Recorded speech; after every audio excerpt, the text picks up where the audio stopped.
No man dared to marry the obese black woman until the prince said, "I will." The church bell tolls. Dust swirls across the palace courtyard as whispers cut sharper than any blade. A seamstress, mocked by all, is dragged before a crowd that laughs in her face. They say she will die alone, unwanted, forgotten. But then, boots strike the marble floor. A royal voice cuts through the jeers. "I will." The hall falls silent. Did he mean it, or was it only a cruel jest? Now the throne trembles with rage, and the nobles scheme in shadows. Rumors of witchcraft spread like wildfire. A woman cast aside stands at the edge of ruin, yet in her hands lies a courage no crown can command. When love defies bloodlines, scandal shakes an empire. Will his vow save her life or destroy them both? Comment below and tell me where in the world you're joining from. And if this story made you pause for a moment, hit that subscribe button for more. The pale light of dawn crept through the palace windows as Amara's needle flashed steadily, her skilled fingers working to mend yet another silk gown. The sewing room was quiet, save for the whisper of thread through fabric and the distant sounds of servants beginning their morning duties. Around her, dozens of magnificent dresses awaited attention, all destined for the grand spring ball that evening. Wiping her brow, Amara adjusted the candle closer to inspect her precise stitching. The delicate beadwork on the Countess von Wetten's gown had come loose, and each crystal needed to be secured perfectly. A group of maids passed by the open door, their whispers carrying clearly in the morning stillness. "Poor thing, working herself to the bone, but what for?" one said with false sympathy. "No gentleman would ever court her, being what she island. Aye, and her size doesn't help matters." Another added with a cruel laugh, "She'll die an old maid, mark my words." Amara's hands trembled slightly, but she kept working. Her mother's words echoed in her mind. "Let them talk, child. Your worth lies not in their opinion, but in God's eyes and your own heart." The morning wore on as Amara completed one gown after another. When she finally carried the Duchess von Falkenhayn's restored ball gown to her chambers, the noblewoman barely glanced her way. "Leave it there," the Duchess commanded, waving dismissively at a chair while continuing her conversation with her maid about the evening's festivities. Amara placed the gown carefully and curtsied, though the Duchess had already turned her back. As evening fell, the palace transformed. Hundreds of candles cast their warm glow through the corridors, and the air filled with the scent of fresh flowers and perfume. Amara was making her final rounds when a breathless page found her. "The Baroness von Schönbrunn demands her embroidered cloak immediately. She won't enter the ballroom without it." Gathering the carefully wrapped garment, Amara hurried toward the grand hall. She hesitated at the gilded doors, but duty pressed her forward. The ballroom blazed with light from crystal chandeliers, the floor a swirl of jewel-toned silks and gleaming jewels as couples danced the minuet. As she made her way along the edge of the room, a sharp voice cut through the music. "Well, what have we here?" The Duchess von Falkenhayn's voice dripped with mockery. "The little seamstress dares to join our festivities?" A circle of courtiers turned to stare, their faces showing varying degrees of disdain and amusement. Amara clutched the cloak tighter, trying to move past them, but they shifted to block her path. "I warrant not a single man in all of Saxony would take her hand," declared a young baron with a cruel laugh. "Even for 1,000 gold pieces." "Make it 2,000. Another voice joined in. "Still, no takers, I'd wager." The laughter grew louder, echoing off the marble columns. Amara felt heat rise in her cheeks as she stood frozen, the beautiful cloak in her arms, feeling as heavy as chains. The music seemed to fade away as more nobles turned to watch the sport. "If no man dares," a clear voice rang out across the ballroom, "then I shall." The music stopped abruptly. A hush fell over the assembled nobility as Prince Leopold stepped forward, his tall figure commanding attention. Every eye in the room fixed upon him, expressions of shock and disbelief painted across powdered faces. The silence grew thick enough to cut with a knife as the prince moved purposefully through the parting crowd. Amara could hardly breathe, her heart pounding so loudly she was certain everyone must hear it. The cruel laughter had died completely, replaced by stunned whispers and sharp intakes of breath. Leopold stood before her now, his presence both terrifying and wonderful. The candlelight caught the gold embroidery of his coat and the quiet dignity in his eyes as he gazed down at her. The cloak slipped slightly in Amara's trembling hands as she tried to remember how to curtsy, how to breathe, how to think at all. The entire ballroom waited, frozen in this extraordinary moment, as Prince Leopold's declaration hung in the air between them like a challenge to the very foundations of their society. The grand ballroom fell into a strange hush, like the quiet before a storm. Hundreds of jeweled fans fluttered as noble ladies whispered behind them, their eyes darting between Prince Leopold and the frozen seamstress. The crystal chandeliers seemed to dim, as if even they held their breath. Amara's heart thundered in her chest. Her fingers clutched the embroidered cloak she had come to deliver, her knuckles white against the rich fabric. She had been taught since childhood to curtsy before nobility, yet her legs refused to move. Surely this was some elaborate jest, another way for the court to mock her. "Did you hear?" One courtier whispered too loudly. "The prince must be addled with wine. Or perhaps he plays a game." Another answered with a snicker. "Though 'tis cruel, even for sport." Prince Leopold's steady footsteps crossed the marble floor, each click echoing in the hushed room.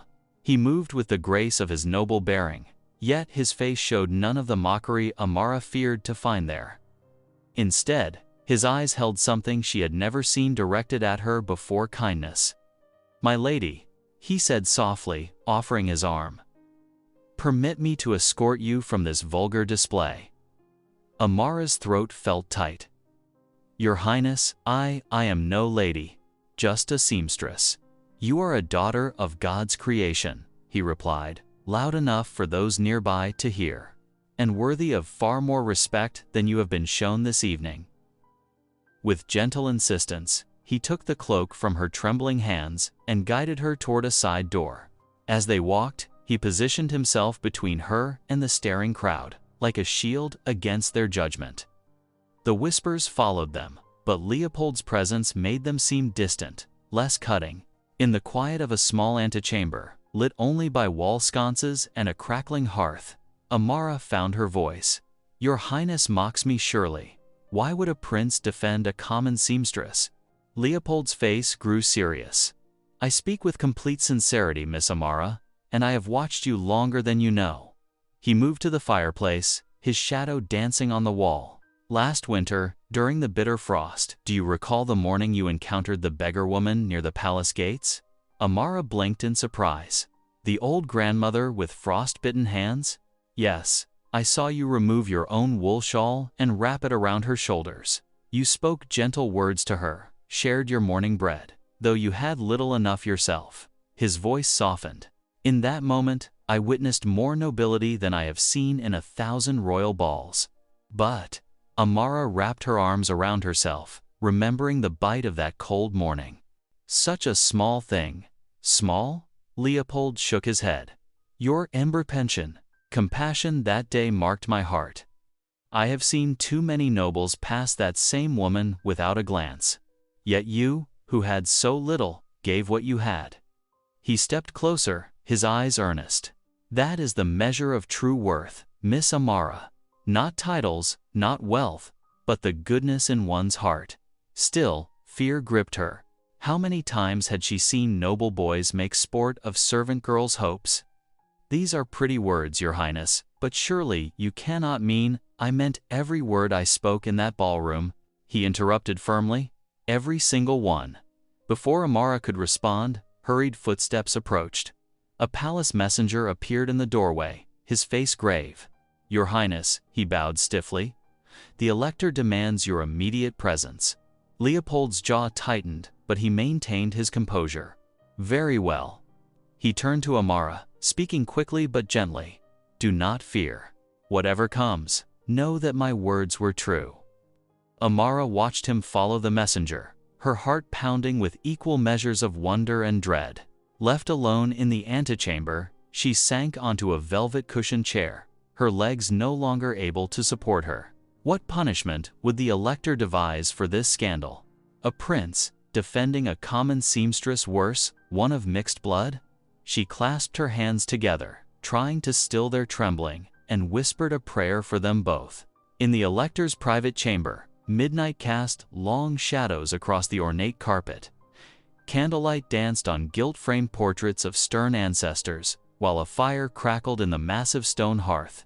Prince Leopold knelt before his father, his shoulders straight despite the weight of accusation hanging in the air.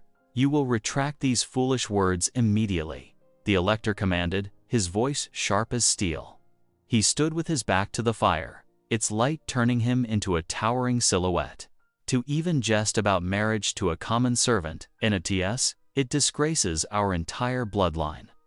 "Father, I spoke in earnest," Leopold replied, his tone respectful but firm. "What I witnessed in that ballroom was the true disgrace. Noble birth means nothing without noble character." The elector's hand struck the carved arm of his chair. "You forget yourself. This seamstress, this foreigner, you would place her beside princes?" "I would, and gladly." Leopold rose to his feet, though protocol demanded he remain kneeling. "I have watched Amara these past months. While our courtiers scheme and sneer, she shows more nobility in her smallest kindness than they do in their grandest gestures. Last winter, I saw her give away her own warm shawl to a beggar woman, then work through the night with chilled fingers to finish her sewing." "Pretty sentiments," the elector scoffed. "But you are promised to the Duchess von Falkenhayn's daughter. The arrangements are made." "An arrangement I never agreed to," Leopold countered. "And I will not now." In another wing of the palace, the Duchess von Falkenhayn paced her chambers, her silk nightrobe swishing against the floor. A servant had just brought word of the scene in the ballroom. Her pale face flushed with fury as she pictured her carefully laid plans crumbling. "That little seamstress," she hissed to her lady's maid, "that presumptuous nobody dares to steal what belongs to my daughter." She paused at her writing desk, long fingers drumming against the polished wood. "We shall see about that. I have not spent years cultivating our position at court to be undone by a common thread puller." The lady's maid bobbed a curtsy. "What will you do, your grace?" A cold smile curved the Duchess's lips. "Oh, I have ways of dealing with such vermin. Send word to my usual associates. I want every secret, every weakness, every shadow in that girl's past brought to light. When I am finished, she will wish she had never set foot in Dresden." Meanwhile, in the humble servant's wing, Amara knelt beside her narrow bed. A single candle cast a gentle glow over her clasped hands and bowed head as she prayed. Her mother's worn Bible lay open beside her, its pages marked with pressed flowers and years of faithful reading. "Lord, guide my heart," she whispered, tears tracking down her cheeks. "I dare not hope, and yet—" She touched the spot where Leopold had taken her hand in the antechamber, his touch so gentle, his words so sincere. But she had seen too many noble games, too many cruel jests at others' expense.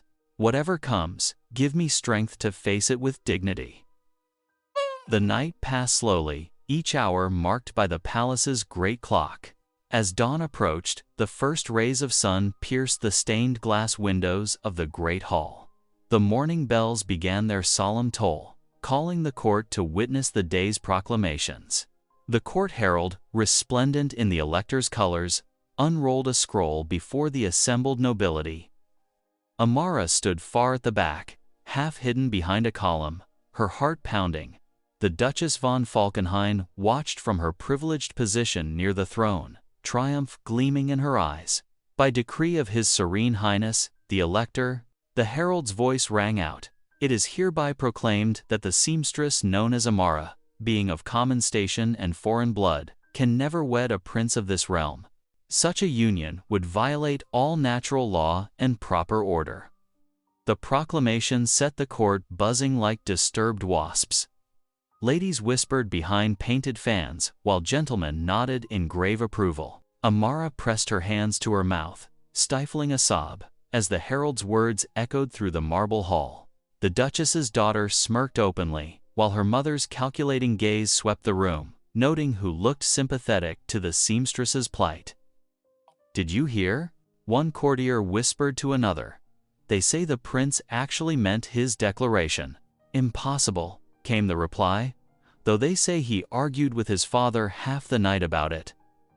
"Well, it's settled now," a third voice added. "The girl should count herself fortunate she's not been dismissed from service entirely."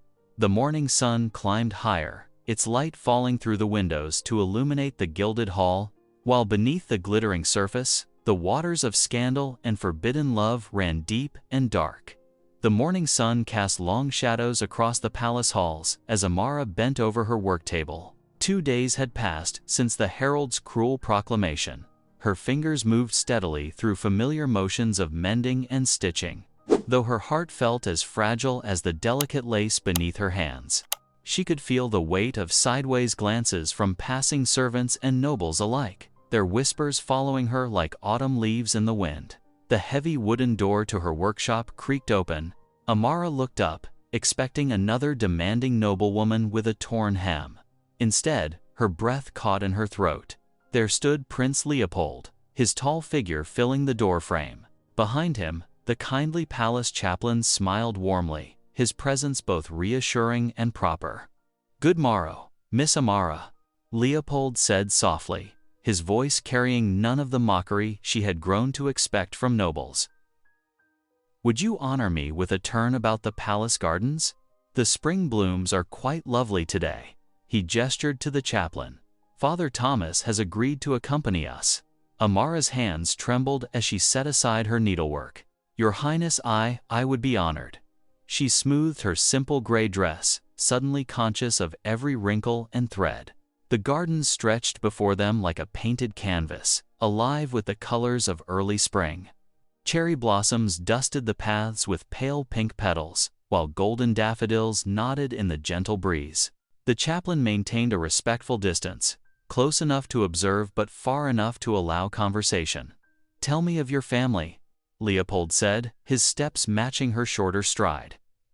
"I would know more of those who shaped such a bower, gentle heart." Amara's fingers twisted in her skirts. "My father was a sailor, Your Highness. He traded along the spice routes." A soft smile touched her lips as memories surfaced. "He would return with stories of distant shores and tiny gifts, a silk ribbon, a carved wooden bird. But the sea claimed him when I was young." "And your mother?" Leopold's voice held genuine interest, encouraging her to continue. "She is my strength," Amara replied, her voice warming with love. "After father died, she kept us alive with her needle and her faith. She taught me that God's love sees no boundaries of birth or station." She paused, wondering if she had spoken too boldly. But Leopold nodded thoughtfully. "Your mother sounds like a wise woman. Such faith and perseverance. These are true nobility of spirit." They passed beneath a flowering arch, the sweet scent of jasmine surrounding them. Amara noticed movement in the windows above, NED servants pausing in their duties to watch. Unlike the mocking stares of before, these faces held hope and encouragement. A kitchen maid gave her a secret smile. A gardener tipped his hat with unusual reverence. "The common folks support you," Leopold said softly, following her gaze. "They see in you the possibility of change, of a world where worth is measured by character rather than birth." "But the court," Amara began. "The court will learn," Leopold said firmly. "Or they will be taught. You have shown more grace under their cruelty than they have shown in their supposed refinement." They had reached the end of their walk. The chaplain cleared his throat gently, reminding them of the proper limitations of their time together. Leopold turned to face Amara, his expression serious but gentle. "I shall prove to all that you are worthy of a prince," he declared, his voice carrying the weight of a sacred vow. "More than worthy." Before she could respond, he took her work-roughened hand in his. With perfect courtly grace, he bent and pressed his lips to her knuckles. The touch was soft as a butterfly's wing, but it sent warmth spreading through her entire being. Never had she known such tender regard, such gentle affection freely given. The chaplain's presence kept the moment proper, but could not diminish its power. As Leopold straightened, his eyes met hers with a promise that needed no words. In that moment, Amara felt something shift in her heart, a tiny seed of belief taking root, daring to grow despite all that stood against it. In the fading light of a spring evening, Amara climbed the winding stairs to the late Electress's solar. Her heart fluttered like a caged bird as she followed a servant through corridors she had never dared walk before. The scent of beeswax, candles, and fresh-cut flowers grew stronger with each step.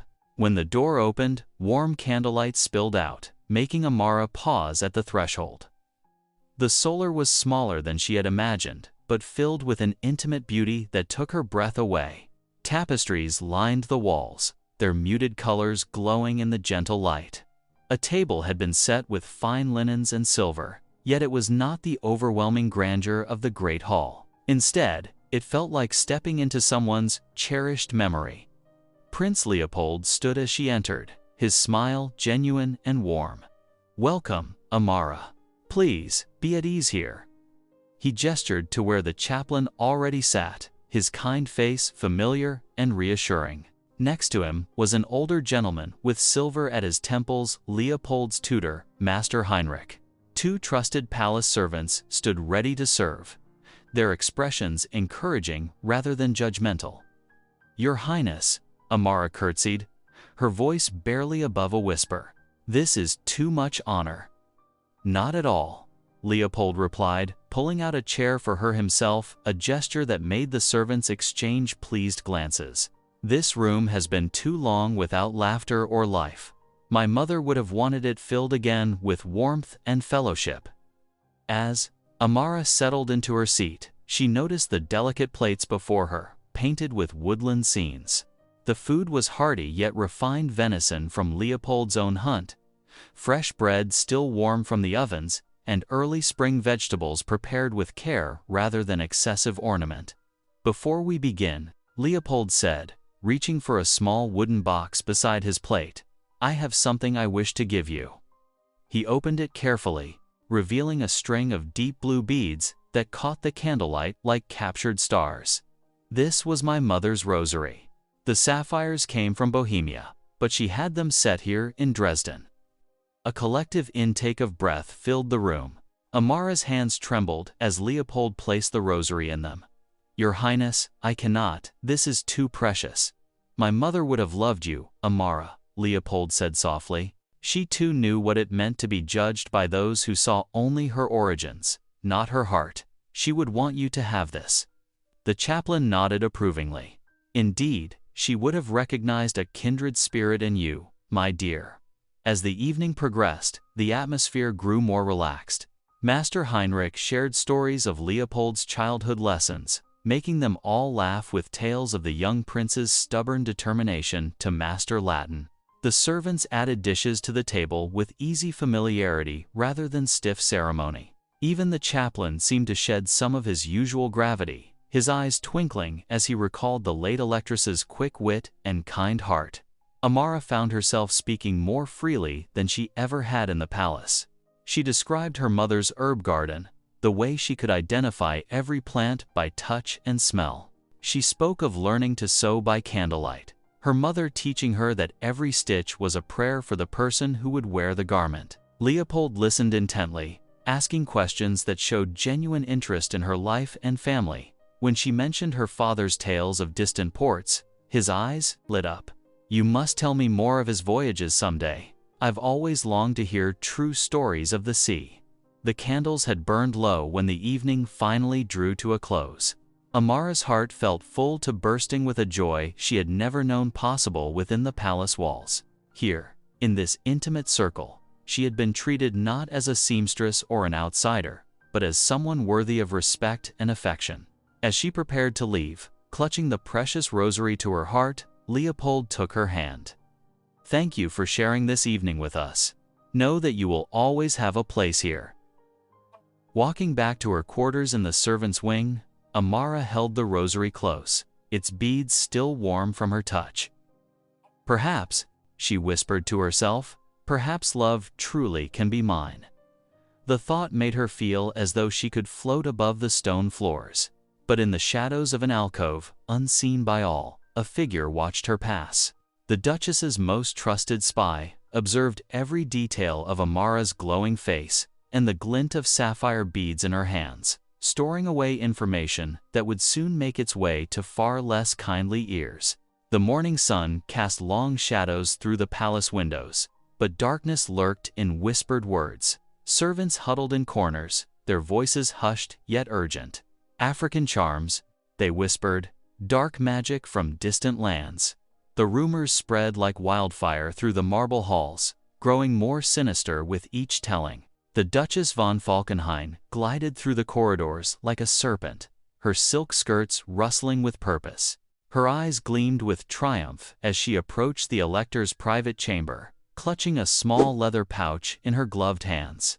Behind her, two of her trusted ladies-in-waiting nodded knowingly to passing courtiers, ensuring the whispers reached every ear. "Your Grace," the Duchess curtsied deeply before the Elector, her voice dripping with false concern. "I come bearing grave news about the seamstress who has ensnared your son." She produced the pouch, carefully planted in Amara's chamber by her own servants the night before. These were found among her belongings. The Elector's face darkened as he examined the mysterious herbs within.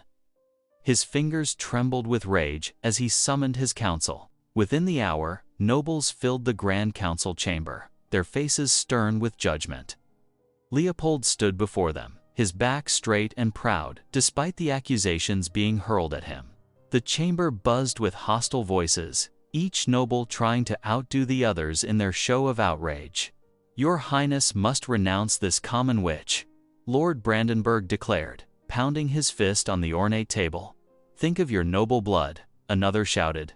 "Think of your duty to Saxon." The court physician, a thin man with suspicious eyes, stepped forward with a silver bleeding bowl. "If your Highness permits, we should begin the treatment at once. These foreign enchantments often cloud the mind. A good bleeding will restore your senses." Leopold's laugh echoed off the chamber walls, sharp and bitter. "Restore my senses? My senses are keener than they have ever been." He turned to face the assembly, his voice ringing with authority. "I love Amara freely and truly. No magic compelled my heart save the power of her kindness and grace." The Duchess von Falkenhayn's face twisted with fury.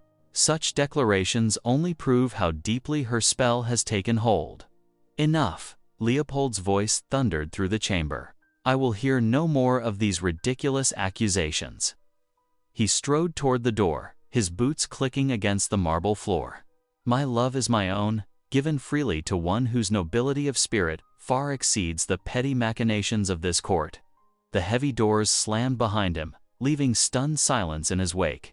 But his defiance came too late for Amara. Even as Leopold made his stand, palace guards were already marching through the servants' wing. They found her in the laundry, folding fresh linens with careful hands. Without explanation, they seized her arms and dragged her away, deaf to her protests and the cries of her fellow servants. They confined her to her tiny workshop, a space that had once been her sanctuary, now transformed into a prison. A guard was posted at her door, and her window was barred. Her sewing tools were removed, even her needles deemed too dangerous to leave in the hands of one accused of witchcraft. As evening fell, Amara sat alone in the gathering darkness, a single candle cast wavering shadows on the walls, its light catching the sapphire beads of the rosary she still wore hidden beneath her dress. Tears rolled down her cheeks as she thought of Leopold, of the feast they had shared just the night before, of how quickly joy could turn to ashes. Yet, as she touched each bead of the rosary, feeling the smooth surfaces that had once known the touch of a prince's mother, something stirred in her heart. Not despair, but determination. She lifted the rosary to her lips, her whispered prayer barely audible in the silent room. "Lord," she murmured, "if I must suffer, let it not be in vain." The candle flickered, casting her shadow on the wall, small, alone, but unbroken. The late afternoon sun cast long shadows across the rutted road as the palace carriage rattled through Dresden's outer gates. Amara sat quietly inside, her few belongings bundled beside her. Through the window, she glimpsed villagers stopping their work to stare and whisper. Some faces showed pity, while others twisted with cruel amusement at her fall from grace. "There goes the witch who tried to steal our prince." A woman's voice carried clearly through the air. Amara closed her eyes, clutching the sapphire rosary hidden in the folds of her skirt. The carriage finally stopped before her mother's modest cottage, its thatched roof weathered but neat. Her mother rushed out, arms open wide. "My child, my precious child," she murmured, embracing Amara tightly. "Come inside where it's safe." The days that followed settled into a familiar rhythm of simple tasks.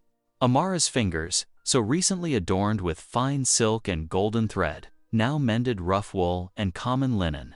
Each morning, she tended the small vegetable garden behind the cottage, finding comfort in the fresh earth and growing things. "The Lord provides," her mother would say, kneading bread dough with strong hands. "We survived before the palace, and will survive now." But at night, when the cottage grew quiet except for the crackling hearth, Amara's heart ached for Leopold. She wasn't allowed within the palace walls, and he was forbidden to seek her out. Guards watched his movements carefully now, reporting to his father. On the 5th day of her exile, a knock came at the door near sunset. Amara opened it to find Thomas, Leopold's most trusted servant, standing there with mud-splattered boots. "From His Highness," Thomas whispered, pressing a folded letter into her hand before hurrying away. Amara's hands trembled as she opened the seal by candlelight. Leopold's bold script filled the page. "My dearest Amara, though they cage me like a prisoner in my own home, my heart remains free and wholly yours. Let none convince you that I will forget or forsake you. What God has joined in spirit, no earthly power can truly separate. I think constantly of your gentle strength, your pure heart, that sees beyond titles to true worth. Know that I am fighting for us both." With unchanging devotion, Leopold tears splashed onto the precious paper. Amara pressed it to her heart before carefully hiding it beneath her mattress.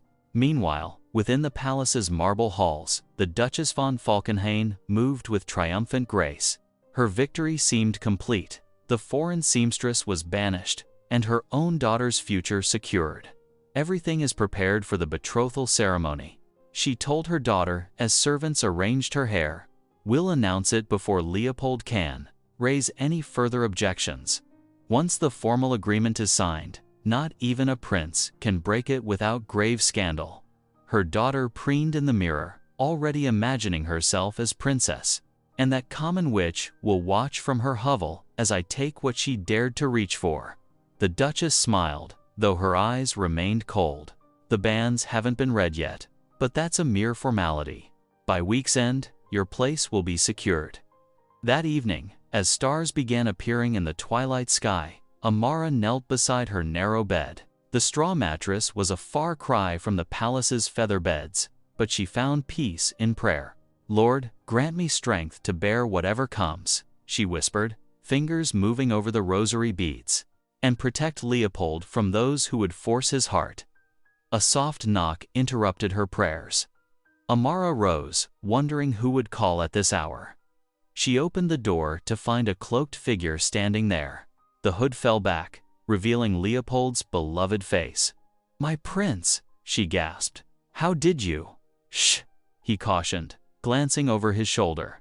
"I borrowed a servant's cloak and slipped away while the guards changed shifts. I had to see you." A flutter of fear and joy filled Amara's chest as she realized the risk he'd taken to reach her. The prince who had first defended her honor now stood in disguise at her humble door, proving once again that true love knew no boundaries. The humble cottage seemed transformed by Leopold's presence. In the warm glow of the hearth, his fine clothes looked out of place against the rough-hewn walls and simple furnishings. Yet his eyes held only tenderness as he clasped Amara's hands in his own. "My dearest," he whispered, his voice urgent but gentle, "I can bear this separation no longer. On Easter morning, before all of Dresden, I shall declare our love in God's own house." Amara's heart fluttered like a startled dove. "Your Highness Leopold, they will destroy you for this. Your father, the court." She pulled her hands away, wringing them in distress. "Let them try." His jaw set with quiet determination. What better day to proclaim truth than Easter, when our Lord himself rose triumphant over darkness? He moved closer, the firelight casting dancing shadows across his earnest face. "The chapel will be full. Every noble family, every common soul, all gathered to witness the resurrection. There, before God and Dresden entire, I shall speak what my heart knows true. But the Duchess's schemes, the rumors of witchcraft." Amara's voice trembled. The memory of those dark accusations still haunted her. Leopold's eyes flashed. "Lies crumble in the light of truth. My father cannot deny God's authority, even if he would deny mine." He took her hands again, his touch warm and steady. "Trust in this, beloved. Trust in me." The night deepened around them as they sat before the fire. Amara's mother had tactfully retired to her small bedroom, leaving them to speak of dreams long held silent. Their voices mingled with the crackling flames as hopes took wing. "I see us serving together," Leopold murmured, painting pictures with his words. "Using our position to help those in need, as Christ commanded. The palace could become a place of healing, not pride." Amara's eyes grew distant with possibility. Children running through gardens where only formal roses grew before, teaching them that nobility flows from the heart, not birth. "Our daughters would have your grace," he smiled, touching her cheek. "Our sons, your courage. And all would know your kindness," she whispered back, finally allowing herself to imagine such joy.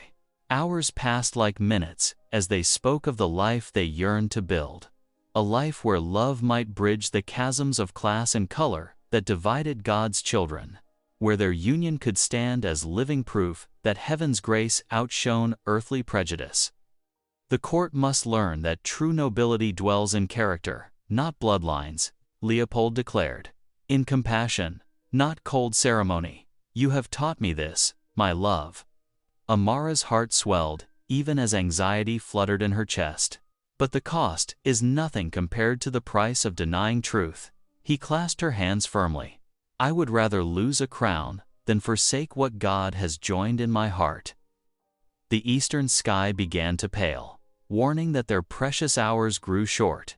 Leopold rose reluctantly, knowing he must return before his absence was discovered. At the door, he turned to Amara one last time.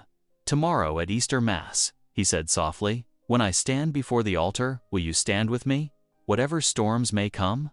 Amara took a deep breath, steeling herself against the fears that whispered of ruin and rejection. In her mind's eye, she saw the path before them steep, treacherous, yet leading toward light. Slowly, she nodded. "I will stand with you," she whispered. "May God grant us courage." He pressed a kiss to her hand, then slipped away into the pre-dawn shadows. Amara watched until his form disappeared among the trees, her heart both heavy and strangely light. As she closed the door, the first bells began to toll across Dresden, calling the faithful to Easter service. Their bronze voices rolled over rooftops and cobblestones, summoning both noble and common to witness resurrection's glory. Each peal seemed to echo the beating of her heart, full of terror, full of hope. The great Dresden Cathedral stood majestic in the early morning light, its stone walls echoing with the solemn chants of Easter Mass. Nobles in their finest silks and velvets filled the front pews, while common folk in rough wool gathered at the back, the ancient divide as clear as the line between shadow and light. In his gilded stall, the Elector of Saxon sat rigid with anticipation, his stern gaze sweeping across the gathered faithful. Sunlight streamed through stained glass windows, casting rainbow patterns across the worn stone floor. The air hung, heavy with incense and beeswax candle smoke, while Latin prayers rolled from the altar in waves of ancient poetry. Among the women's gallery, Amara knelt quietly in prayer, her simple dark dress a stark contrast to the peacock displays of noble ladies nearby. The sapphire rosary Leopold had given her remained hidden in the folds of her skirt, a secret comfort against her palm. Prince Leopold sat straight-backed in the royal pew, his face serene despite the weight of what was to come. As the Mass reached its highest point, with the priest raising the Blessed Host heavenward, Leopold rose suddenly to his feet. A rustle of whispers swept through the cathedral as he stepped down from the princely platform. His boots echoed against stone as he crossed the nave with purposeful strides. Nobles turned to stare, fans fluttering in shock as their prince walked past them toward the common gallery. The elector half rose from his seat, face darkening like a thunder cloud. Leopold reached the women's section and knelt beside Amara, taking her trembling hand in his. His voice rang clear and strong through the hushed cathedral. "Here is the woman whose soul is nobler than any crown. I shall not rise unless she be my wife." Chaos erupted in the sacred space. Duchess von Falkenhayn swooned dramatically into her daughter's arms. Other nobles leapt to their feet, shouting protests that echoed off the vaulted ceiling. "Madness!" some cried. "Scandal!" others declared. The elector's face had turned purple with rage. But then something remarkable happened. From the back of the cathedral, a cheer went up from the common folk. It started soft, then grew louder and louder, hundreds of voices joining together in support of love that dared to bridge the ancient divide. Market women, craftsmen, servants, and laborers raised their voices until the very stones seemed to vibrate with their approval. "God bless the prince," they shouted. "God bless true love." The noble protests withered in the marble, a face of such overwhelming support. Even the most indignant aristocrats fell silent, unable to shout down the people's clear verdict. Through it all, the chaplain watched from near the altar, tears streaming down his weathered cheeks. He had known Leopold since childhood, had witnessed his growing love for Amara, had seen the genuine nobility in both their hearts. Now, with trembling steps, he approached the kneeling couple. The elector remained frozen in his stall, neither approving nor forbidding what was to come. His silence spoke volumes, but it was not the rejection it might have been weeks before. The people's voice had moved something even in his proud heart. The chaplain raised his hands over Leopold and Amara, his voice thick with emotion. "What God has joined in heart, let no man tear asunder. I bless this love in his holy name." Leopold smiled tenderly at Amara, whose eyes shone with joyful tears. He rose slowly to his feet, drawing her up with him. The sapphire rosary gleamed against her dark skin as she clutched it, a symbol of belonging that transcended all barriers of birth and blood.